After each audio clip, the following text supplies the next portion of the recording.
할렐루야. 오늘 이 시간에는 솔로몬 왕에 대해서 좀 말씀드리고 싶습니다.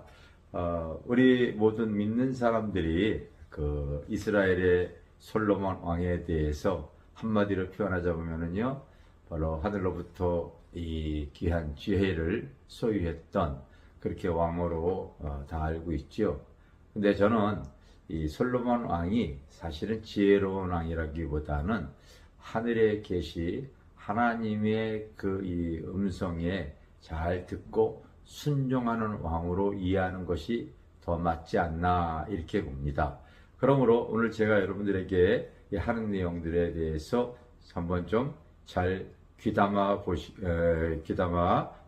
들으시기를 바라겠습니다.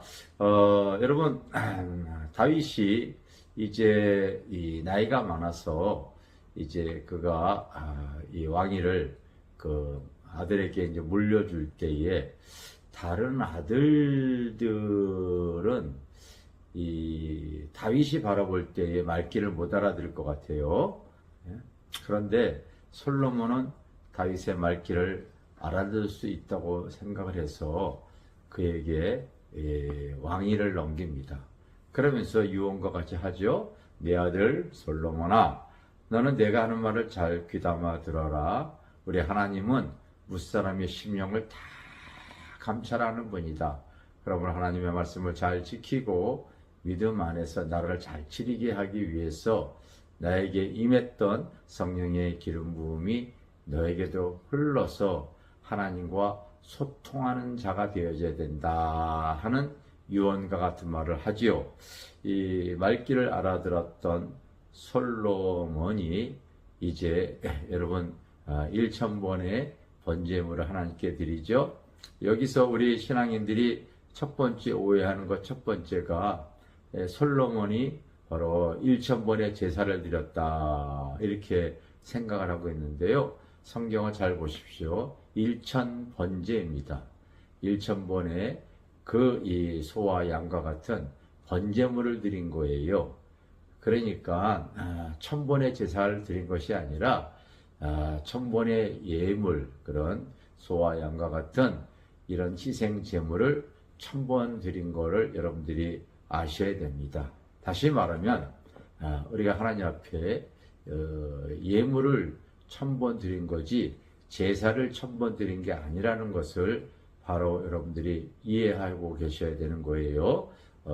잘 모르겠다면 여러분들이 그 목사님의 주석에 갖고 계시는 주석 같은 거 이렇게 살펴보면은요, 잘 나와 있어요. 또 두 번째로는 이제 이 솔로몬이 그 하나님의 말귀를 알아들어서 그렇게 1,000번의 번제물을 하나님께 드렸을 때에 하나님께서 꿈에 나타나서 내가 너에게 무엇 해주기를 원하느냐 이렇게 묻는 내용이 나오죠. 이때 솔로몬이 여러분 뭐라고 얘기했냐면요, 나라를 잘 치르게 하기 위해서 지혜를 달라고 한 것이 아닙니다. 이게 두 번째 우리 한국교회 성도들이 오해하는 내용이에요. 그래서 지혜를 사실 구한 것이 아니라 하나님 앞에 듣는 마음을 달라고 했습니다. 여러분, 이 열왕기하 3장 9절에 보면은 누가 주의 이 많은 백성을 재판할 수 있사오리까 듣는 마음을 종에게 주사 이렇게 나오고 있습니다.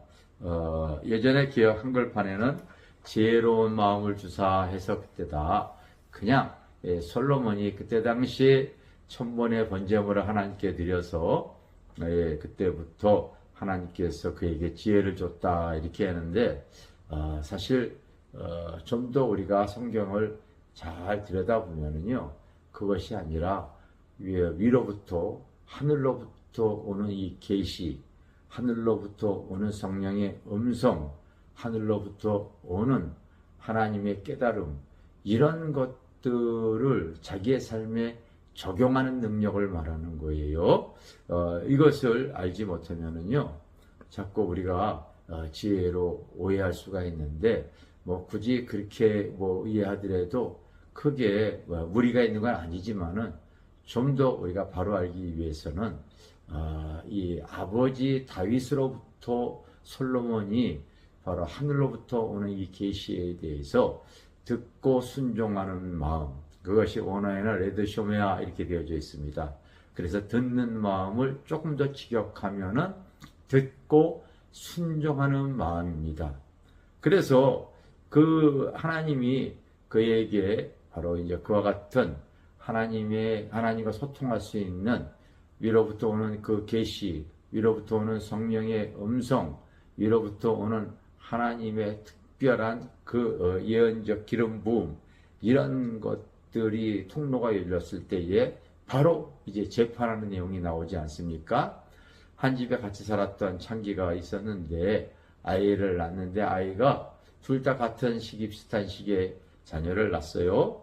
그런데 한 창기의 자녀가 죽었으니까 그 부모가 다른 아이의 이 잠자고 있는 이 다른 창기의 아이를 뺏어서 자기 아이인 것처럼 한 거지요.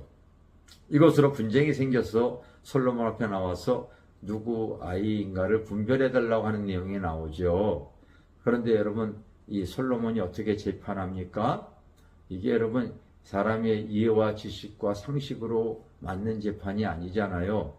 바로 칼을 가져와서 반을 잘라 나눠줘라 이렇게 얘기했죠. 이게 여러분 위로부터 하나님으로부터 오는 계시가 있었기 때문에 그런 재판을 한 거예요. 잘 생각해 보십시오. 어느 재판관이 그렇게 재판하는 사람이 어디 있습니까?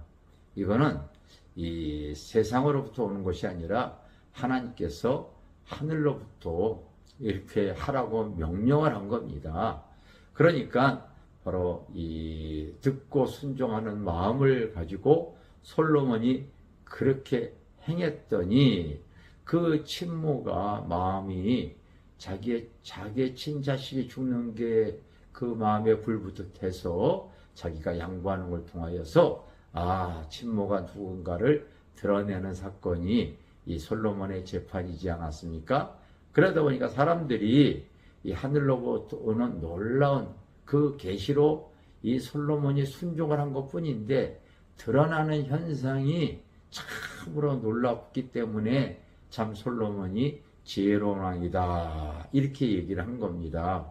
여러분 이것이 어디서부터 온 거냐면요, 사실 다윗이 그랬어요.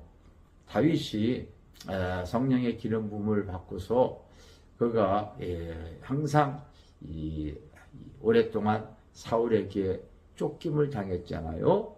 그런데 한 번은 그일라 지방에 이렇게 숨어 있을 때에 바로 자꾸 블레셋 사람들이 쳐들어와서 그들의 곡식을 약탈해 가니까 그일라 사람들이 다윗에게 도와달라고 하는 요청을 하죠. 그랬더니 다윗이 하나님께 묻습니다. 하나님은 도와주라고 그래요.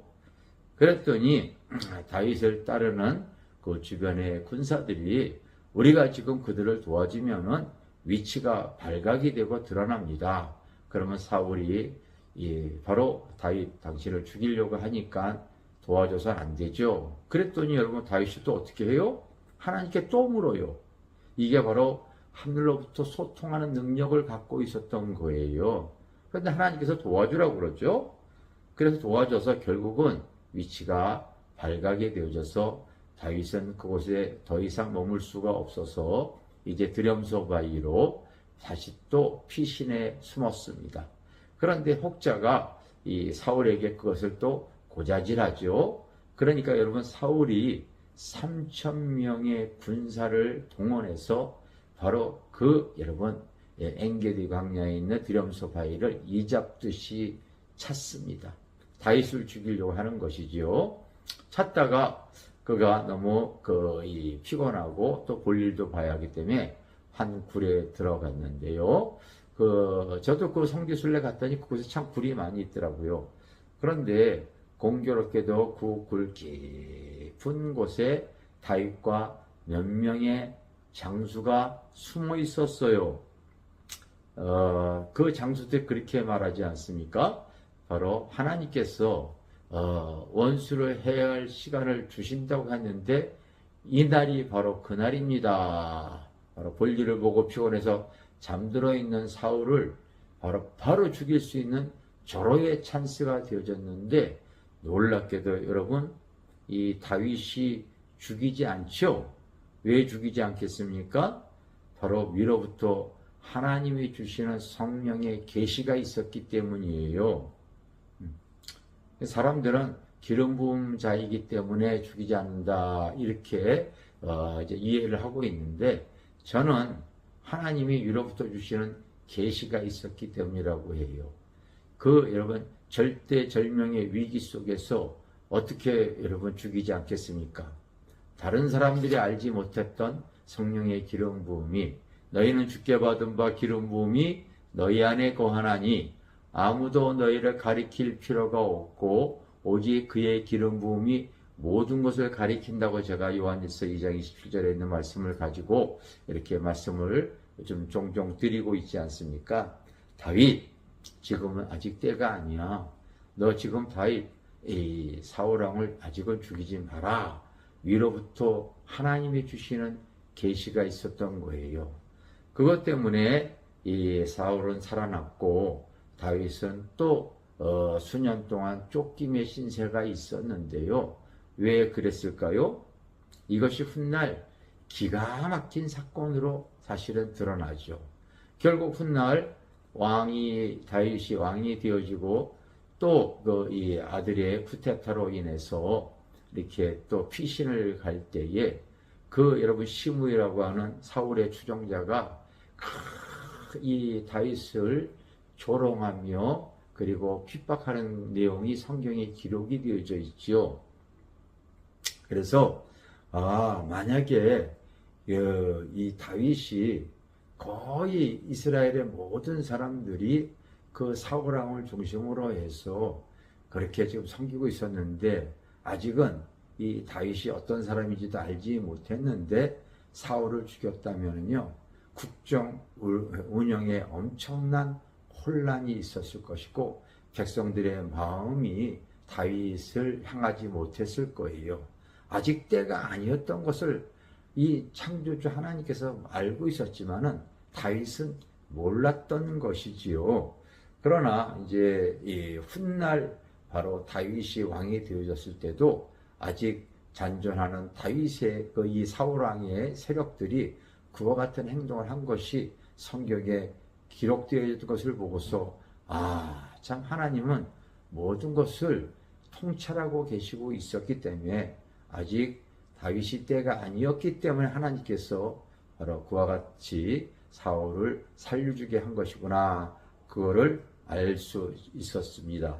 마찬가지예요. 이런 경험 속에서 다윗이 아들들이 여럿이 있었잖아요. 그런데 말귀를 알아들을 수 있는 아들이 솔로몬이었고 솔로몬은 정말 아버지의 말귀를 알아들어서 바로 천번의 번제물로 하나님께 제사를 드리고 하늘로부터 아버지의 말귀를 알아들었던 이 솔로몬이 바로 하늘로부터 오는 계시, 이 듣는 마음, 좀 더 여러분 말씀드립니다. 듣고 순종하는 이 마음을 이렇게 이제 얻게 되어졌어요. 우리가 금주에 한 영화 감독님을 이렇게 신앙이 좋은 감독님이 이번에 중국에 가서 인도에 가서 바로 이렇게 기독교 계통의 영상을 촬영하기 위해서 그곳에 인도에 갔다 오셔서 그 영상물을 보여줬습니다. 여러분도 관심이 있으면은 저희 2024년 1월 18일 이 수요일 날 목요일 날 우리 목요 집회에 보여줬던 영상을 참고하시면 좋겠는데 인도에 이런 간증을 하셨어요. 한 2,000명 모이는 그 성전을 단 57일에 이렇게 건축하고 그곳에 정말 수만 명이 2,000명이 아니라 2만 명입니다. 2만 명 모이는 거대한 성전을 진 것을 단 57일 만에 지었더라고요. 그런데 그것이 여러분 남의 땅에다가 국가의 건축 허가도 받지 않는, 그러니까 이게 여러분 있을 수 있는 일입니까? 세상에서는 이게 있을 수 없는 일이죠. 근데 그 목사님이 기도만 하면은 하늘로부터 계시가 오는 거예요. 이 모든 땅이 다가 내 땅이다. 너 허가받으면 절대 못 지니까 일단은 시작을 해서 빨리 끝낼 수 있도록 해라. 그래서 그 목사님이 바로 영에 속한 사람이다 보니까요, 하늘로부터 그 계시를 받아들여서 시작을 한 거죠. 그리고 단 그 거대한 성전을 2만 명이 들어가는 거대한 성전을 바로 이제 57일 만에 완공을 했습니다. 당시에 거기에 여러분 인도는 힌두교, 그 힌두교 사원들 그리고 힌두교 주지들이 그걸 막으려고 모이려고 했는데 그 모이는 시간 안에 바로 57일 만에 성전이 다 완공이 되어진 거죠. 뿐만 아니라 그게 여러분 건축허가 받지 않아서 공무원들이 허물려고 했는데 훗날 알고 봤더니 그 힌두교 사원들이 오래된 1000년 되어진 몇백 년 되어진 사원들이 다 똑같이 불법으로 허가받지 않고 지은 모든 사찰들이 다 그런 거예요. 그러니까 이게 형평성에 맞지 않는 거예요. 다른 사찰도 그러면 바로 부셔야 되거든요. 이게 하나님이 위로부터 사람이 이해하지 못하는 하나님의 이 계시에 받고 순종할 때에 그 결과가 놀라운 거죠. 그래서 여러분 사도 바울은 로마서 11장 33절에 그렇게 얘기했잖아요. 깊도다 하나님의 지혜와 그 지식의 오묘하며 우리가 그 길을 전혀 알지 못하고 측량치 못하도다 이렇게 얘기했는데 그냥 우리는 내일 일도 알지 못하니만요. 바로 우리가 하나님 앞에 겸손한 가운데 이 주님의 일을 해 나가려고 할 때에 하나님께서 때로는 하늘의 문을 열어서 그에게 또 어떤 것을 보여주고 깨닫게 해주고 그리고 계시할 때에 무조건 듣고 순종하는 거죠. 여러분, 저는 바로 사도행전에 존경하는 집사가 빌립 집사입니다. 그 예루살렘 성전에 핍박이 나서 그가 이제 사마리아로 가서 큰 역사로 교회가 세워졌는데 성령께서 광야로 가라 이해가 안 되어지잖아요. 그런데 빌립 집사가 순종해서 그 이디오피아의 그 내시를 바로 구원하게 하고 그 한 사람으로 인해서 모든 아프리카의 그 사람들이 그 사람의 열매가 맺어졌다고 저는 이렇게 보는 거죠. 참 우리가 위로부터 오는 이 듣고 순종하는 마음이 이게 놀라운 하나님의 그 여러분 이 삶에 우리 주시는 은혜인 줄 믿습니다. 할렐루야, 감사합니다.